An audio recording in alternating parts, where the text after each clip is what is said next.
디도서 말씀 우리가 함께 봉독했는데요. 매일 성경 제목이 어미 꾸짖으라입니다.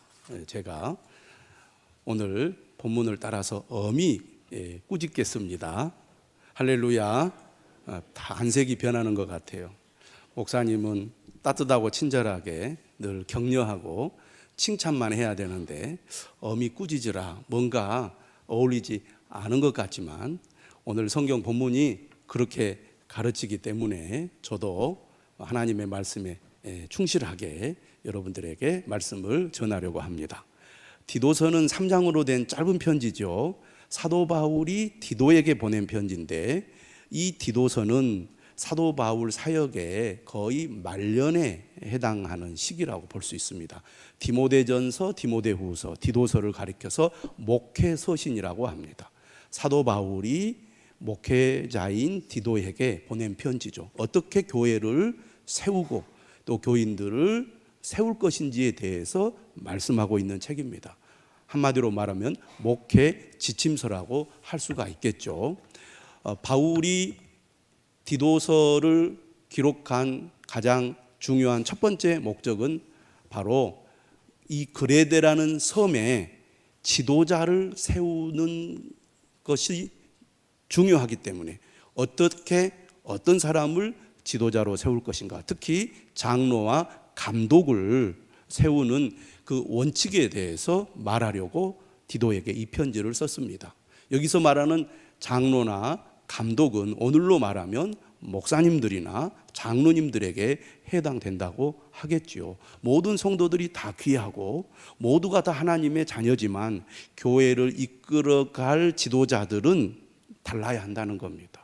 우리 모두가 다 지도자가 될 수도 없고 꼭 되어야 하는 것은 아니지만 교회가 공동체로서 계속 유지가 되고 또 발전이 되려면 반드시 리더십이 중요하다는 것입니다. 그래서 1장 5절부터 그리고 9절까지 이 부분에 대해서 말씀을 하고 있습니다. 그러면서 9절에 이런 말씀을 하고 있어요. 이는 능히 바른 교훈으로 권면하고 거슬러 말하는 자들을 책망하게 하려 함이라. 잘못된 길로 가는 사람들을 훈계하여 그들이 신앙생활을 바르게 잘 하도록 돕기 위해서 목회자와 교회 지도자들이 꼭 필요하다. 그래서 그러한 지도자들은 어떠한 자격을 갖추어야 하는지, 또 그러한 자격을 갖추기 위해서 무엇을 가르쳐야 하는지를 말해주고 있는 책이 디도서라고 하겠습니다. 오늘 바울은 디도에게 1장 9절에서 거슬러 말하는 자들을 책망하도록 해라 그렇게 얘기하고 있고, 그리고 2장 1절에도 뭐라고 얘기하냐면 오직 너는 바른 교훈에 합당한 것을 말하라. 한마디로 말하면 목회자는 기본적으로 무엇을 하는 사람이냐? 가르치는 사람입니다. 성도들을 가르쳐서 예수 그리스도를 바르게 믿고 신앙생활을 바르게 하도록 가르치는 직분자입니다. 그러니까 여러분들도 혹시 감동을 받아서 나도 목회자가 되고 싶다 그러면 여러분들이 헌신하면 됩니다. 할렐루야. 아무도 대답을 안 하시는군요. 역할이 다르다는 거죠. 목회자의 역할 또 평신도의 역할이 다릅니다. 역할이 다를 뿐이지 자기에게 맡겨진 역할을 충실하게 감당하면 하나님은 목회자나 평신도나 지도자나 지도자가 아닌 사람이나 그의 믿음과 헌신을 보고 하나님께서 축복하시고 나중에 하늘에서 상을 주리라 믿습니다. 오늘 본문에서 특히 이 부분을 강조하는 이유가 있습니다. 왜 거스르는 자를 책망하라고 말하는가? 바울은 평생 복음을 전하면서 대적자들과 싸웠습니다. 그러니까 복음을 전하는 그 현장에는 복음을 받아들이고 순종하는 사람들도 있었지만 교회 공동체를 무너뜨리려는 대적자들이 항상 있었습니다. 제가 말씀드렸듯이 디도서는 사도 바울의 사역의 거의 마지막 시기에 쓴 편지라고 말씀드렸죠. 처음부터 끝까지 대적자들이 계속해서 바울을 괴롭히고 힘들게 했다는 거죠. 어떻게 보면 우리의 삶이란 이처럼 영적인 싸움입니다. 바울이 영향력이 크고 교회를 세워서 그를 따르는 수많은 사람들과 또 그와 협력하는 동역자들이 많이 있었지만 또 그를 대적하는 대적자들도 항상 그의 주변에 있었다는 거죠. 그래서 바울은 끊임없는 영적인 싸움 속에서 복음을 증거하는 사명을 감당했습니다. 그러니까 항상 모든 이 어려움이 없이 좋은 환경 속에서 신앙생활하고 또 봉사의 삶을 살고 또 하나님의 사명을 감당할 수 없다는 얘기입니다. 어느 시대 누구나 다 반대도 있고 방해도 있고 어려움도 있다는 거죠. 특별히 바울을 반대했던 대적자의 핵심이 누구냐면 오늘 본문 10절에 나오는 할레파입니다. 유대주의자다라고 말하죠. 유대주의자. 이 사람들은 유대인이면서 그리스도를 믿는 사람들입니다. 물론 바울을 대적하는 사람들 가운데는 믿지 않는 유대인들도 있었습니다. 그런데 오히려 믿지 않는 유대인들보다 교회 내부에는 어떤 대적자들이 더 큰 문제였느냐? 예수 그리스도를 믿으면서 할례를 주장하는 사람들이 오히려 교회의 큰 걸림돌이 되었던 것이죠. 할례파의 핵심 주장은 뭡니까? 예수 그리스도를 믿는 믿음만으로는 안 된다는 겁니다. 아브라함의 자손이 되고 하나님의 백성이 되려면 이방인들도 반드시 할례를 받아야 한다는 겁니다. 근데 바울은 이 부분에 있어서 절대 반대했거든요. 예수 그리스도를 믿는 믿음 외에 다른 조건이 구원의 조건이 된다는 것은 예수 그리스도만으로는 불충분하다는 것을 의미하고 예수 그리스도가 우리의 완전한 구원자라는 것을 부인하는 것이기 때문에 바울은 이 부분에 있어서는 결코 타협하지 않았습니다. 그런데 왜 이들에 대해서 바울은 끊임없이 그들을 문제 제기하면서 용납해서는 안 된다고 말을 합니까? 오늘 본문에 이렇게 얘기하잖아요. 불순종하고 헛된 말을 하며 속이는 자가 많은 중 할례파 가운데 특히 그러하니, 여러 대적자들이 있었지만 그 중에 할례파가 가장 두드러지다는 것이죠. 그러면 그들을 어떻게 해야 된다고 말하느냐? 11절에 그들의 입을 막을 것이라. 결코 그들이 교회 안에서 사람들에게 영향력을 끼치도록 내버려둬서는 안 된다는 것입니다. 원천, 봉쇄, 차단하라는 거죠. 이 할례파들의 특징을 이렇게 얘기합니다. 불순종하고 헛된 말을 하며 속이는 자라고 말합니다. 여기서 불순종한다는 것은 바울이 전하는 복음의 진리를 거부한다는 것이죠. 그들도 하나님을 믿습니다. 심지어 예수 그리스도를 믿는다고 말합니다. 그런데 그들이 뭐라고 말하냐면 예수 그리스도를 믿는 것만으로는 부족하다고 얘기하는 거죠. 그런데 바울이 끊임없이 아니다. 예수 그리스도만이 우리의 유일한 구원자요, 우리의 구원의 충분한 조건이다라고 얘기를 해도 그들은 바울의 가르침을 어떻게 했습니까? 불순종했습니다. 바울의 편지들을 보면 오직 예수 그리스도를 믿는 믿음으로만 우리가 의롭게 된다라는 것을 강조하잖아요. 나는 예수 그리스도의 십자가 외에는 다른 것을 전하지 않는다고 그는 처음부터 끝까지 강조하고 주장했지만 끊임없이 아니라고 반대하는 사람들이 있었다는 얘기죠. 나는 그렇게 생각하지 않습니다. 이런 얘기죠. 교회 안에 있으면서 성도들에게 이렇게 얘기합니다. 바울이 주장하는 것은 일부는 맞지만 일부는 틀립니다. 이렇게 주장하는 거예요. 그래서 교회 공동체를 복음의 진리로부터 이탈하게 만들고 사람들을 혼란하게 만들어서 교회를 분열시키는 일을 그들이 끊임없이 했기 때문에 바울은 이 부분에 있어서 결코 타협하지 않았습니다. 그들은 복음의 진리를 가르치는 사도 바울에 불순종했거든요. 그래서 헛된 말을 한 겁니다. 바울의 말이 꼭 옳은 게 아니다. 예수 그리스도만이 우리의 유일한 구원자라고 꼭 얘기할 수는 없다. 나름대로 논리를 내세워서 그럴싸한 말로 꾸며대지만 결국 그것은 진리를 거스르는 말이거든요. 그리고 사람을 속이는 거잖아요. 결국. 불순종하고 헛된 말을 하고 속이는 자. 이들이 몰래 교회에 들어와서 한 사람 한 사람 어떻게 합니까? 사람들과 이렇게 교제하고 친하게 지내고 또 같이 이렇게 어울려 다니면서 어떻게 합니까? 바울이 전한 복음을 부정하는 말들을 퍼뜨리는 거죠. 이단들이 교회에 몰래 들어와서 특히 신천지 같은 경우 지금은 상당히 공개적으로 하지만 초창기에 그들이 세력을 한참 확장할 때는 교회에 몰래 들어와서 교회에 등록해가지고 교인으로서 아주 또 열심히 봉사를 하고 또 열심을 냅니다. 그러니까 사람들이 어떻게 생각을 할까요? 사람들이 저분은 열심히 교회를 봉사하고 예배도 드리고 사람들과 잘 어울리니까 믿음이 좋은 분이구나 라고 생각을 하게 되죠. 그래서 사람들을 딱 보면서 복음의 진리에 복종하지 않고 뭔가 교회에 대해서 조금 불만이 있거나 못마땅하게 한 사람들을 가까이 하고 접근해서 친하게 지내면서 슬슬 교회에 대해서 부정적인 얘기, 목회자에 대해서 부정적인 얘기를 하면서 그들을 밖으로 유인해 냅니다. 그래가지고 이단에 빠뜨리죠. 그래서 한참 이 신천지가 교회로 침투할 때는 교회를 통째로 신천지에 넘기는 그런 사건들도 우리 한국교회 근래에 많이 있었습니다. 한 사람 한 사람 야금야금 몰래 들어와서 교회를 어지럽히고 교회를 분열시키는 거죠.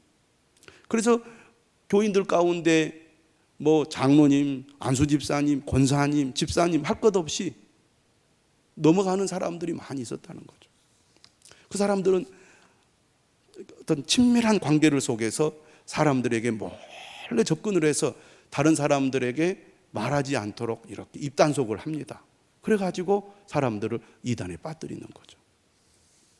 결국은 그들이 교회의 영적인 가르침과 그리고 복음의 진리에 불순종하고 헛된 말을 하며 속이면서 교회를 분열시키는 거예요. 그래서 11절에 뭐라고 말하느냐면 이런 자들이 더러운 이득을 취하려고 마땅하지 아니한 것을 가르쳐 가정들을 온통 무너뜨리는도다.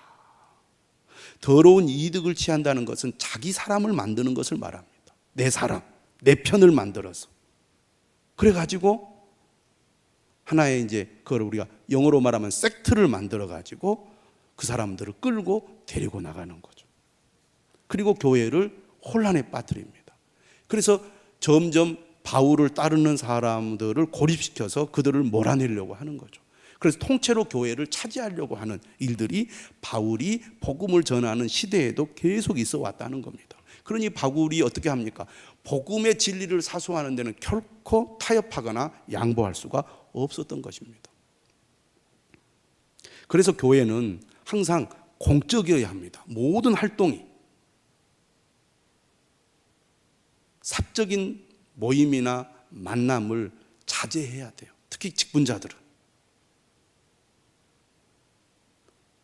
그래야 교회가 투명하게 공동체를 유지할 수 있지, 몰래 이렇게 사람들끼리 접선하고 자기들끼리 막 부정적인 얘기를 하면서 교인들을 이상한 데로 끌고 가게 되면 문제가 생기는 거예요. 집사님 어디 가면 아주 신령한 분이 있는데 나와 함께 거기 가시면 기도를 받을 수 있습니다. 우리가 아무리 교회에서 기도해도 응답을 못 받는데 거기 가면 다 답을 얻을 수 있습니다. 무당 같은 사람을 또 찾아가자고 그래요. 그런 분들이 있다 그 말이에요.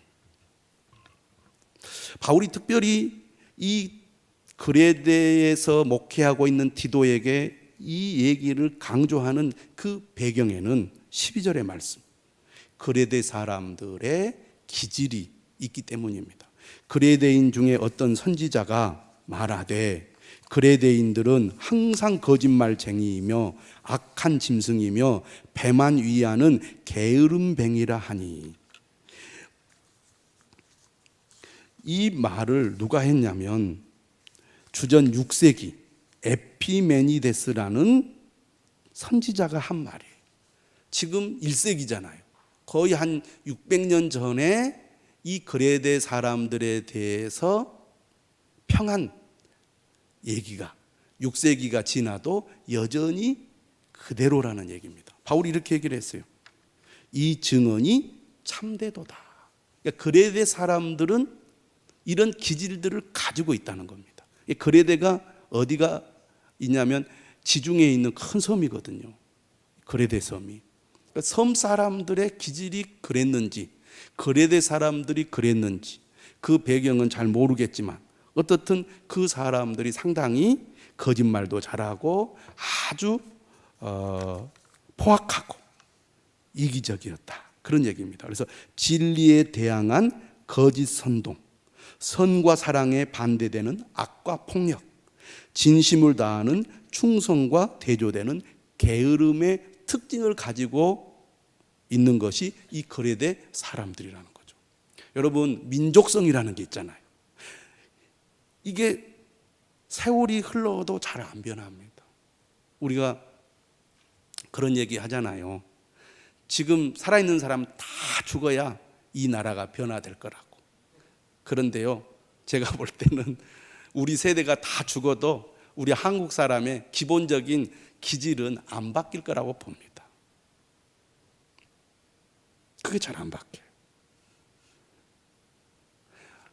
우리나라에 복음이 전파되었을 때 한국 이 조선인들의 특징이 있었거든.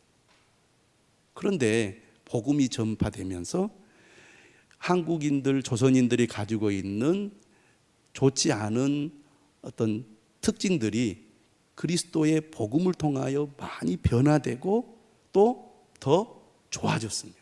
그래서 원래 예수 그리스도를 믿는 사람들이 어떤 사람들이었습니까? 똑똑한 사람? 배운 사람? 이런 사람들이 아니었어요. 못 배운 사람, 그리고 가난한 사람, 지역에서 소외된 사람들이 많이 믿었거든요. 서울에 가면 승동교회라고 130년 된 교회가 있습니다. 그 교회는 어떤 교회였습니까? 백정들의 교회였거든요. 그런데 예수님을 믿고 정신세계가 개조가 되잖아요.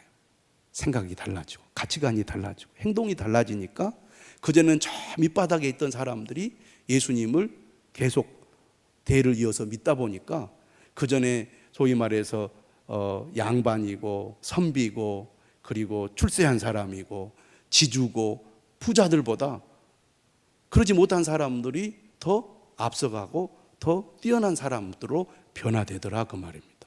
예수를 제대로 믿게 되면 이런 변화가 일어난다는 거죠.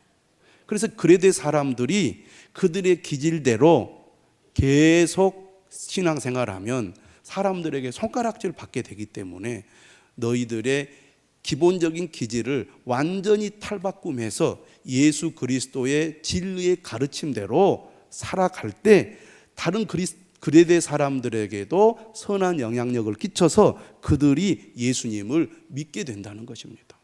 교회가 한참 부흥하고 이 전도가 될 때는 사람들이 어떻게 생각했느냐? 교회 가면 좋은 것을 가르쳐. 교회 다니면 사람들이 좋아져. 이렇게 교회에 대해서 긍정적인 말을 했습니다. 그러니까 자신은 안 믿어도 자식들은 보내고, 그리고 삶이 어려우면 교회를 한번 가볼까? 이런 생각을 많이 했던 거죠. 근데 지금은 이게 달라졌습니다.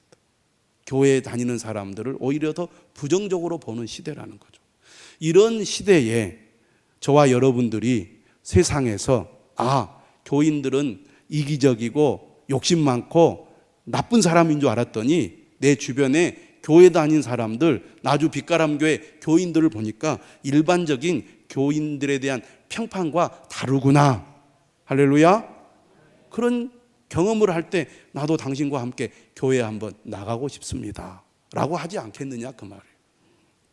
그래서 사도 바울은 그들이 옛날에 그 습관과 기질을 버리지 못하고 거짓말하고 악하고 게으름을 피운다면 그들을 엄히 꾸짖어서 진리 위에 굳게 서도록 하라는 것이 오늘 사도 바울이 디도에게 강조하는 말씀입니다. 엄히 꾸짖으라는 것이죠. 진리 위에 서는 것은 적당히 대충 타협해서 될 일이 아니라는 것입니다. 그런데 제가 이제 목회를 하면서 깨닫는 것은 뭐냐? 우리가 교인들을 이렇게 말씀으로 양육하고 훈련할 때 할 수만 있으면 격려하고 칭찬하고 위로합니다. 왜? 힘든 삶을 살다가 교회에 와서 위로받고 힘을 얻고 싶잖아요. 저는 그것이 80%는 돼야 된다고 봅니다. 좀 잘못해도 실수해도 괜찮습니다. 괜찮습니다. 다시 하면 됩니다. 다음에 잘하면 됩니다. 저는 그런 마음으로 목회를 하려고 노력하고 있습니다. 인정 안 하는 표현, 이게 표정인 것 같아요. 그런데 우리가 항상 잘한다, 괜찮다, 좋다 그런 얘기만 들을 수가 없습니다. 반드시 영적인 지도와 훈계를 받아야 우리의 믿음이 바르게 서거든요. 그런데 그러기 위해서는 뭐가 중요하냐? 가르침을 받는 자들의 마음 자세가 중요해요. 나에게 조금만 기분 나쁘게 하면 나 교회 안 다니겠습니다. 이러면 할 말을 못해요. 그래서 목회자는 사람을 봐가면서 말을 합니다. 죄송하지만 신앙이 깊고 목회자와 인격적인 신뢰관계가 형성이 될 때만 바른 말을 해요. 집사님, 그렇게 하면 안 되겠습니다 라는 말을 합니다. 그런데 받아들일 그런 신앙이나 또 신뢰관계가 없으면 정말 잘못된 행동을 해도 그냥 입을 다물고 있어야 돼요. 왜? 그렇게 말해봐야 받아들이지도 못하고 오히려 상처받아서 교회 안 나온다고 하면 얼마나 안타까운 일이겠어요. 시간이 지나면 깨닫게 되고 믿음이 자라면 또 변화될 기회가 있을 테니 내가 한 번 참고 두 번 참고 세 번 참아야지, 이렇게 생각하고 제가 지금까지 살아왔습니다. 또 나도 잘 못하는데 뭐 교인들한테 네가 무슨 자격으로 그런 말을 할 자격이 있느냐, 이런 생각이 들 때도 있습니다, 사실은. 그러나 오늘 말씀을 생각해 보면 잘못된 길로 갔을 때는 어미끄주지라 그러잖아요. 저는 우리 성도들이 목회자와 인격적인 신뢰관계가 형성이 되고 신앙이 깊어져서 영적인 지도를 할 때 조금 마음에 들지 않고 속상하고 기분이 나빠도 하나님이 주시는 음성으로 듣고 순종하는 사람들이 많아지기를 주님의 이름으로 축원합니다. 네. 악의가 없다는 것을 여러분들이 꼭 알아주시기를 바랍니다. 바울이 이렇게 어미꾸주지라고 하는 이유가 있어요. 뭐라고 얘기하느냐? 그들을 떨쳐버리고 완전히 제거하기 위해서 이런 말이 하는 거 아닙니다. 나오잖아요. 13절 하반절에 이는 그들로 하여금 믿음을 온전하게 하고, 믿음을 온전하게 하기 위해서 꾸짖으라는 것입니다.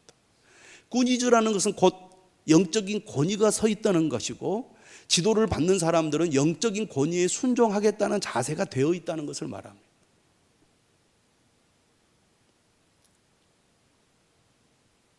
훈계와 가르침은 나를 온전한 믿음으로 세우기 위하여 하나님께서 목회자를 도구로 사용하신다고 믿어야 될 줄로 믿습니다. 당신이 잘났으면 얼마나 잘났어, 이렇게 생각하면 안 된다는 거죠. 저는 하나님께서 저에게 임무를 맡겼기 때문에 그 일을 하는 거예요. 감정이 있는 것이 아니라고 여러분들이 알아주셨으면 좋겠습니다. 믿음을 온전하게 하고 유대인의 허탄한 이야기와 진리를 배반하는 사람들의 명령을 따르지 않게 하려 함이라.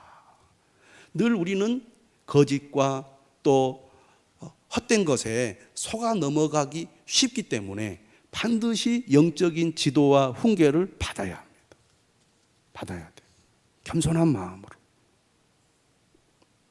15절을 얘기합니다. 깨끗한 자들에게는 모든 것이 깨끗하나 더럽고 믿지 아니하는 자들에게는 아무것도 깨끗한 것이 없고 오직 그들의 마음과 양심이 더러운지라. 자, 이것은 직접적으로는 이 할례파들을 겨냥해서 하는 얘기예요. 할례파들. 이 유대인들의 외식이잖아, 외식. 그들은 내면의 깨끗함 없이 외적인 정결을 강조했어요. 할례를 받아야 된다. 음식법을 지켜야 된다. 겉은 의식으로 열심히 갈고 닦아 윤기가 나지만 내면은 온갖 탐심으로 더러워져 있다는 것입니다. 내면이 깨끗해야 돼. 예수 그리스도를 믿는 사람들은 예수 그리스도로 말미암아 우리가 깨끗하게 되었잖아요. 그 속된 것이 없으니 하나님이 주신 것을 믿음으로 받아 먹으면 되는 겁니다. 근데 너희들은 왜 할례를 받지 않느냐? 왜 너희들은 음식법을 지키지 않느냐? 왜 너희들은 절기를 지키지 않느냐고 계속 비판하고 공격을 했던 거죠. 깨끗한 자들에게는 모든 것이 깨끗해요. 더럽고 믿지 아니하는 자들에게는 아무것도 깨끗한 것이 없고 오직 그들의 마음과 양심이 더러운 것입니다. 그들이 하나님을 시인하나 행위로는 부인하니.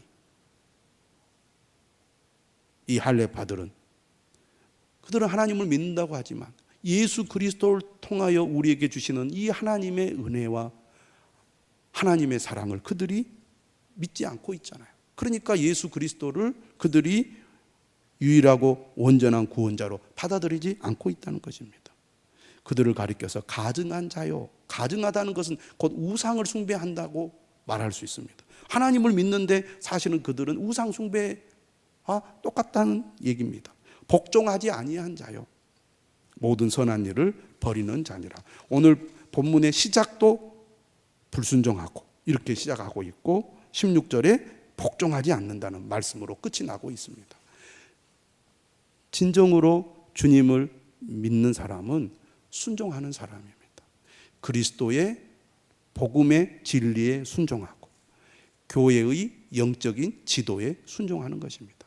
결코 복음의 진리를 깨뜨려서도 안 되고 복음의 진리 위에 서 있는 교회를 분열시키는 행동을 해서는 안 됩니다.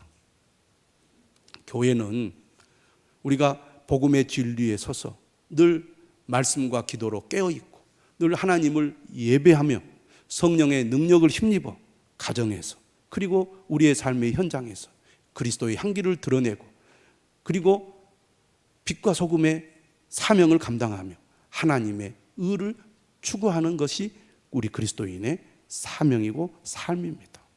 저는 여러분들이 이런 믿음을 가지고 하나된 교회 또 하나된 복음 위에 굳게 서서 순종하는 삶을 살아가시기를 주님의 이름으로 축원합니다.